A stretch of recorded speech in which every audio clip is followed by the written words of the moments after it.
The child was already cold when the sirens stopped, and Aaron Kate understood in that silent moment that the universe had finally taken everything except the one thing it wanted most, his will. He stood alone in the ruined docking bay, smoke drifting like ghosts round broken metal, holding his daughter near against his chest while her breath scraped weakly through damaged lungs, each sound a reminder that he was a man who had failed at every promise he ever made. Aaron had once been a soldier, then a prisoner, then nothing at all. His body marked with old burns from a human war fought far from Earth, a war that taught him how cheap life became once politicians stopped seeing faces and started seeing numbers. After the armistice, humans were praised as saviors of the galaxy, yet Aaron learned quickly that mercy was not distributed equally, because when borders hardened and fear spread, some races became convenient to hate and some humans became convenient to discard. He lost his wife Ellen on a refugee moon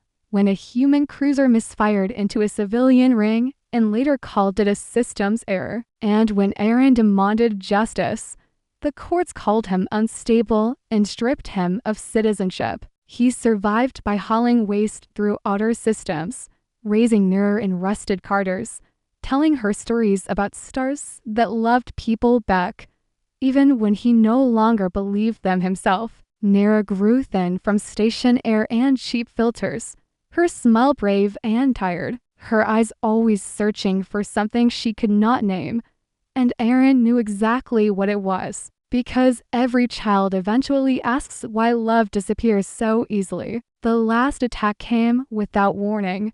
Human patrols sweeping a mixed sector trade route, firing first, apologizing later, and when the smoke cleared, Aaron's ship was alive, but his daughter was fading. The med scanner showed irreversible damage without advanced care denied to non-citizens. And as Aaron pressed his forehead against the metal wall, he felt the same weakness he felt years ago when Ellen died in his arms. A weakness born not of fear, but of helplessness. He carried nearer to a clinic that refused them, then another that demanded payment greater than his lifetime worth, until finally a doctor with tired eyes whispered the truth, that Nira needed long-term care, warmth, and emotional stabilization to survive the coming months. And Aaron realized the galaxy was not killing his child with weapons, but with indifference. That night, as Nira slept coughing softly in a failing med cradle, she whispered that she wished she had someone to sing to her like her mother once did, and Aaron broke in a way that made breathing hurt, because no amount of strength could replace what she had lost. He went where broken people went when laws stopped working, a place beneath the station where contracts replaced compassion, where alien women sat in quiet lines waiting to be chosen or erased. The market was legal, clean on paper, ugly in truth, and Aaron hated himself for stepping inside. But hatred was a small price compared to watching his daughter die alone. He did not look for obedience or beauty, only for those the galaxy had already abandoned, because he knew abandoned people understood staying. The broker laughed when Aaron asked for caregivers instead of brides, laughed harder when he asked for 3. But another voice cut through the noise, calm and sharp, belonging to an alien clerk with scars shaped like numbers burned into her skin, who told Aaron about the Veering, a race blamed for misfortune, banned from most systems, their biology rumored to poison hope itself. No one married the Veering. No one adopted their children. They were cursed by story, not science. 3 Veering women waited in the back room.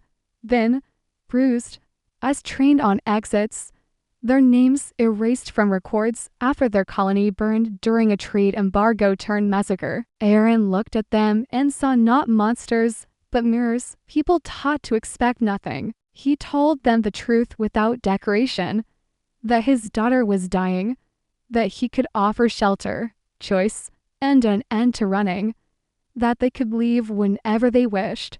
And the honesty shocked even him, the tallest Veering, her skin pale blue under dim lights, asked him why he would risk becoming more hunted than he already was, and Aaron answered simply that he was tired of surviving alone. They accepted not because they trusted him, but because despair makes courage easier, and the contract was signed with shaking hands. Human security intervened before they reached the ship, weapons raised, insults flying, and when a stun round dropped Aaron to the floor, pain exploding through old injuries, one of the variants stepped forward and did not strike back, but bound the soldier's movement with a touch that stole his strength without drawing blood. The station erupted in chaos as alarms screamed and lies about witchcraft spread, but Aaron dragged himself up, refusing to fall again, guiding them through fire and fear back to his ship.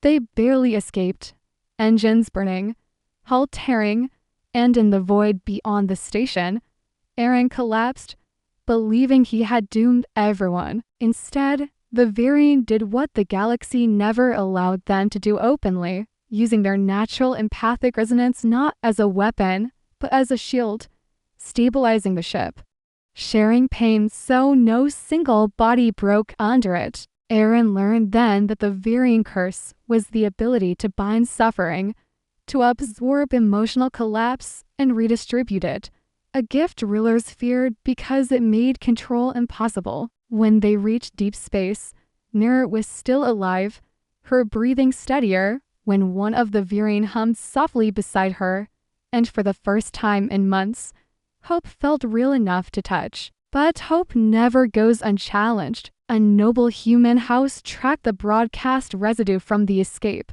labeling Aaron a trafficker, the variant a biological threat, and Nira a contamination risk.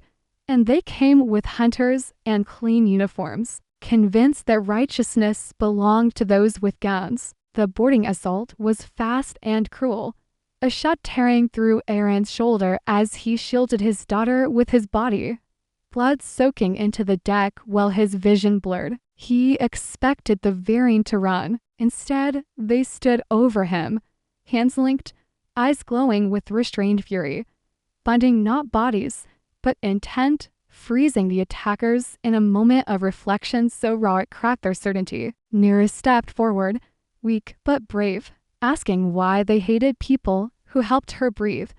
And that question spread through the attackers like a disease truth could not be cured from. One of the variant took a fatal hit meant for Aaron, collapsing with a soft sound that broke something ancient inside him. And as she lay dying, she smiled and whispered that staying was worth the pain. The others poured everything they had into saving her, collapsing in exhaustion.